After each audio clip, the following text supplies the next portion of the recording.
Hey guys, and welcome to the Working Money Channel. If you think the events of the last 48 hours were coincidental, think again. This coming from Rand Nooner here. The crypto sell-off started moments after the US market closed on a Friday, and at a time when Asia and Europe were asleep, the oracles mysteriously all misfired prices. That caused a liquidation cascade, so I'm sure you guys remembered what happened on Friday.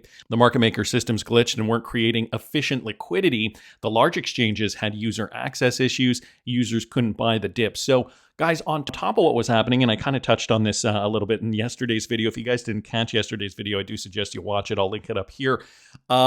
There were some other issues with regards to exchanges, people not being able to have access. Therefore, there was a lack of liquidity on these exchanges. The data sites like CoinGlass and others were mysteriously hacked at the same time, so users had no data. This was a highly coordinated and well-executed attack. So Rand Nooner here, suggesting that something more nefarious occurred. The Kobasi letter also posted this just yesterday, guys. The more you learn about October the 10th, the crazier it gets. First, crypto began the sell-off at 9:30 a.m., and this was well before the tariff post at 10:57 a.m. At this point, many whales were already loading shorts in anticipation of a big drop. Then somewhere in the afternoon at 4:30 and 4:49 p.m., and this is all Eastern Standard Time, by the way, a whale purchased over 23 million in shorts. Where it gets even more crazy is that longs were liquidated at a 7-to-1 ratio to shorts, also historically high. This means that the vast majority, likely plus 80% of the 1.6 million traders who were liquidated were levered long. So the whales then promptly sold the shorts into the 5:20 p.m. bottom just 30 minutes later as volume crushed long. So volume was so strong that it led to the first ever $20,000 candlestick on Bitcoin. So you got to think that is a huge candlestick. I don't know if, here they're saying it is the longest candlestick. So if you look up there, you guys can see the high and the low numbers, 122,582, the low being 109,683. Let's just take a look at that. 122,582 minus 109,683. Well, that is not 20,000. That is a 12,000, almost 12,900. I guess it just depends on which exchange you're looking at. This is volume. This is not the price candlestick, but volume candlestick. Anyway, huge drop, guys. We saw that V-bottom come out of that. Not only was this the largest liquidation event ever, it was 9 times the previous record. Let's get back to the charts. I mean, luckily, we are seeing a bit of a rebound today for Bitcoin. And I know a lot of you guys are feeling down and out at this moment. Maybe you were highly invested in some low-cap alts, and you got liquidated, don't know what to do. Currently, Bitcoin is sitting at 111,700. So we are it is slowly looking like Bitcoin is moving to the upside. It might take a while, though, unfortunately. This is, just from my interpretation of this chart, it may take a while. I mean, luckily, when we zoom out, guys, you can see that even though we did get liquidated, that was only a 13% correction for Bitcoin from the high, which was just a few days earlier, October the 6th of 126,127. So, even though we did see a record day, it's still within a normal range when it comes to typical crypto cycles and market activity. We've got fear and greed at 31, so everybody's fearful now. Market cap at 3.76 trillion. The good news is that we actually haven't seen a lot occur within the last 24 hours. So 24 hours, we're still remaining strong. Binance Coin is actually up 9.88%. It's kind of one of the only altcoins right now doing okay. Some coins are up a little bit, but most coins are still very flat within the last 24 hours. XRP sitting at $2.40. I don't like that price anymore, but I guess we just have to live with it right now. Lorenzo posting this, with everyone in shambles and acting pretty emotional, I think the picture is quite black and white. So this is what we know. We've had a massive liquidation event, the largest one in crypto history. This happened on a long squeeze, not a short squeeze. This happened at the beginning of quarter 4. So that's interesting. What do you think this means? It's not a tricky or difficult question to answer. Personally, I think that those who have switched bearish here, especially without any HTF confirmations, are going to get the surprise of their lifetimes. Essentially what he's saying, this is going to shoot up exponentially. And for more information on where I see the market going, you guys can follow me at patreon.com/workingmoneychannel. It is only $5 a month, and I'm keeping my Patreon subscribers up to date on the day-to-day. What's going to happen next in the market? This is a more detailed approach. On the YouTube channel, I can only talk about so much, but this is a more detailed approach if that is something you're interested in.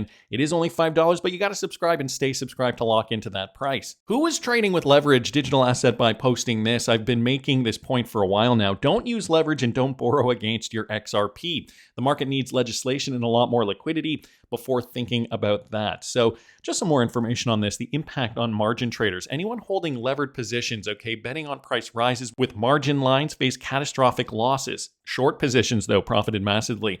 And he just gives some information with regards to that. I'm not going to go over this because I don't want to be pouring salt in the wound. If this is one of you guys, I think we've gone over it enough. There is some more information that I do want to share with you guys, though, today. Astronomer on Twitter posting this: in bear markets, the pumps are fast and sharp, and the moves down are smooth and fluid. So what he's saying is, in bear markets, generally when we see the downtrend, the ups are sharp, and then the downs are kind of like this. The ups are sharp, downs are kind of like this, right? And the opposite is true for bull markets. In bull markets, the drops are fast and scary, and the moves up are smooth and fluid. And so what he's noticing when we're looking at the Bitcoin dominance chart, he is projecting that Bitcoin dominance is still going to be going down. So what he's saying essentially is that we are still in a bull market as we're seeing Bitcoin dominance coming down. So I've got the Bitcoin dominance chart up here.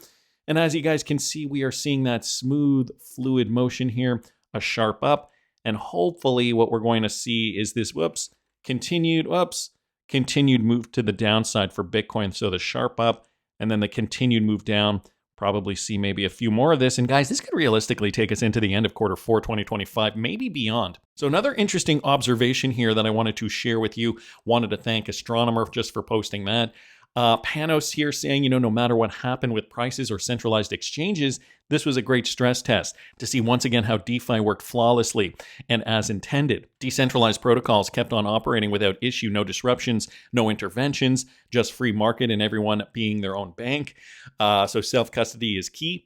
And, as everyone is slowly becoming their own bank, I mean, whether they like it or not, I think people in the crypto space have been, behind this point for a while now. There are now signs in traditional markets, banks buying up precious metals. This indicates lack of confidence in the system. I wanted to share this clip with you guys, courtesy of Black Swan Capitalist. This is Pierre Lassonde, okay? He just confirmed what many people still don't see. He discusses gold, replacing the dollar's role as the world reserve asset. That if you look at central banks, they have been huge buyers of gold, about 1,200 tons for the past 3 years, which is a third of new mine production. It's enormous, has an enormous impact on the gold price. And at the same time, if you look at the percentage of dollar in central banks reserve, it's gone down from 72% back in, 5 years ago, 2020, down to less than 58%, while the gold reserve have more than doubled over that same period of time. So the central banks, particularly China, India, but it's also true of Turkey, Poland, most of the central banks, particularly in Asia, they're getting rid of their dollars and they're buying gold because they don't want to have, a reserve currency that's the debt of another country. The beauty of gold is that it's a currency that is not the debt of someone else. It's by itself. So that's what they're doing. And in that respect, there's a new world order. At the same time as the Chinese are developing a competing system to the SWIFT system to try to get out of the American grips of the entire world monetary system. And that is getting, traction from countries in Africa and India. And so, yes, there is a change in the world order. And, the current administration is trying to put the boot to everybody. And, nobody likes it. Nobody likes to be kicked in the shin. And they try to develop some alternative to, what's on offer. So gold is becoming that new standard, but guys, the next phase is the digitization of, not just gold, but all assets. And that's where XRP comes in. So we're seeing, the next phase of the Great Reset being played out in real time. Crypto Eddie also commenting that NFTs are being minted using the XRP ledger from SBI Group Wallet. This is some brand new news out of Japan, okay? They've just achieved a Guinness World Record for the most NFTs issued at a single event. And so here is the press release with regards to that. The chairman and president Yoshitaka Kitao, or rather, what does it say here? We will provide Expo's original NFT 1 to all users. This was translated from Japanese, so it might not make too much sense. Basically, what they're saying here, Expo 2025 Digital Wallet NFT Service Overview. So they give you guys the overview here, and the service to collect Expo 70 original NFTs is one of the Expo's digital wallet services on a special site where the user transition from digital wallet can be obtained and viewed. By participating in this, you can experience priceless experiences such as acquiring rare NFTs and creating NFTs. So if you move down here, I know they did also just mention the XRP ledger, if I'm not mistaken. Right down here, Mayakun, which is the name of it, is issued by SBI NFT, and the acquired NFTs can be stored and viewed on a dedicated website planned to be developed and provided by SBI VC Trade. And Mayakun is scheduled to be published on the blockchain XRP ledger, and then they have two here. Again, this was translated from Japanese, so it might not make complete sense. Luckily, we've got Sento Sumo Saba to be able to translate us, at least give us the gist of what's going on in Japan. Apparently, as of October the 9th, approximately 9.94 million NFTs have been minted.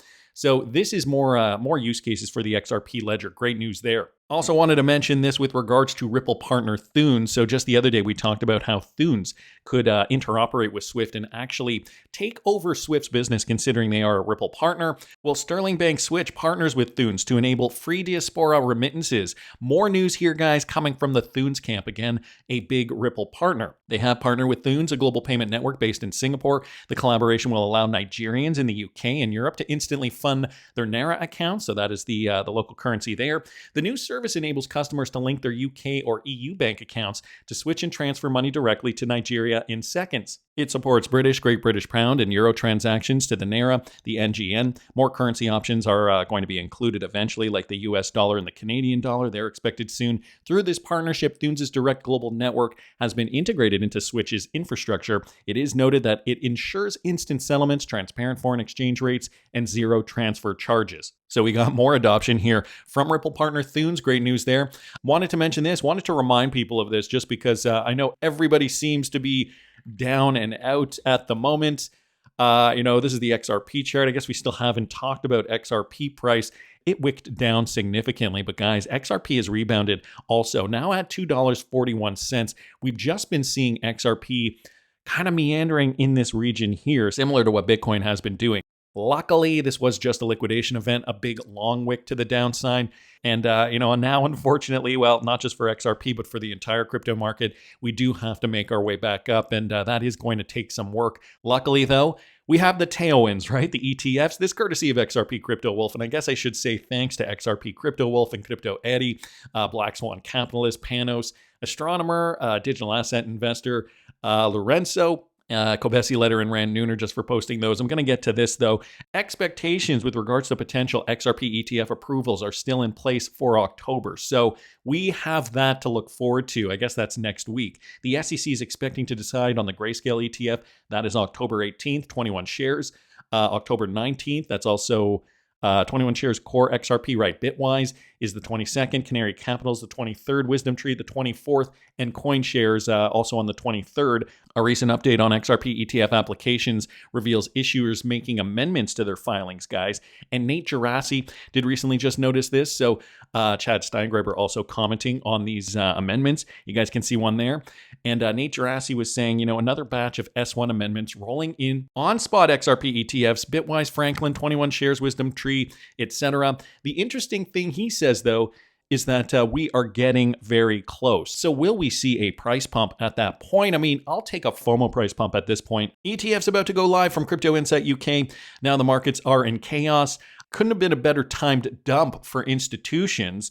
Tons of people just sold them their coins for nothing. So, if you're believing this theory here, right, that it was an executed attack as per Rand Nooner, and the Kobesi letter also saying, very suspicious timing of all of this. Well, we got these ETFs coming. So guys, what could we expect next? Is there going to be a big pump to the upside? Are we expecting institutional inflows coming in? I mean, because it's so suspicious, the time dump for institutions makes a lot of sense. I mean, that theory does make a lot of sense. So then comes the question, is this being set up for, and I'm not just going to keep it to XRP, but for the entire market to really kind of push for the next couple of months? Ether Nessional here posting this. XRP cyclical structure is showing a striking similarity once again, okay? After the major rally in 2017, and if you guys were here, you remember that. it was explosive. The price was rejected at the 2013 all-time high.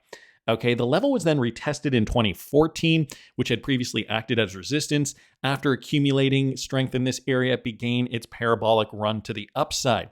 So now we look at today's picture, and guys, it's looking very, very similar. After a strong surge in 2024, the price was rejected at the 2017 high, or rather 2018 high. So that was in and around here. That level was retested.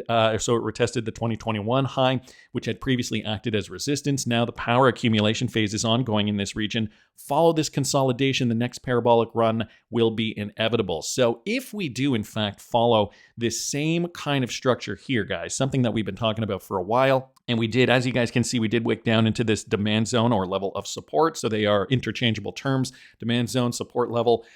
We did do that in 2014. By 2017, we did dip down in that region, and we made this first impulsive move to the upside. Well, guys, if the same thing happens today, look at that. We wicked down into this demand zone. We are now significantly above it. So what does that ultimately mean for XRP? I'm going to put some lines on this chart just to show you guys what they're noticing here. First, I'm going to bring up the former all-time high, okay, from December 2017 or early January 2018 for XRP. As you guys can see, we are testing that high today, okay? So this is just, the chart today just demonstrates the same thing that we were seeing back in here when we were testing that high back in here, okay? So we were testing that high before that next impulsive move to the upside. The other thing I want to bring to your attention is this, okay? The high where we were trying to get at in 2021. So I'm just going to put a horizontal ray there just to give you guys a sense of where I'm starting this line here. Okay, so 2021, now we've tested that support a few times. But guys, this was the big test, the big wick down.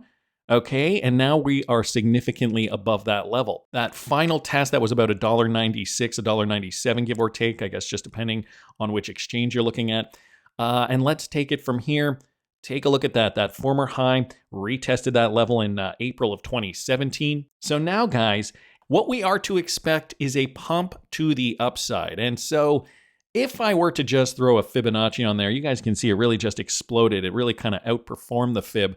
What I'm going to do, and what I sometimes do on this channel, just to get a different type of price projection, I mean, you can see when you line that up with the 0.5, okay, we get up to the 4.236, and so that got us up to about 39 cents back in 2017. That was the top of that trend before it calmed down, and then we saw that next push to the upside that made new all-time highs in early 2018. Well, if we take a look at that, and we use the same philosophy and we use the same metrics here, and we bring this down and we assume this is the bottom, okay? This is the wick that does represent the bottom, and we do, in fact, bring this up here, and we can line that up with the 0.5. So let's line that up right there with the 0.5. You guys can see that in there. What could that mean, guys? If we do see this next impulsive move to the upside, could that in fact get the price of XRP upwards of $19.29 per coin? And the fact of the matter remains, that might not even be the end, guys. We could in fact see another impulsive move to the upside, maybe moving into 2026 and beyond. I don't know. These are just price projections, something that we've seen on the chart in the past, something that we certainly have to consider. But for more information on where I'm going to be cashing out my XRP targets, follow me, patreon.com/workingmoneychannel for more information on that. I also just wanted to bring to your attention that I'm selling all kinds of fun products at the Working Money Channel merch store. So if you guys are interested in Working Money Channel merch, you can find the link in the description of the video. That's just my opinion, but I want to hear what you guys think. Please subscribe to the channel if you haven't already. Like the video if you like the content I'm providing. I always love hearing your comments. See you in the next one, guys.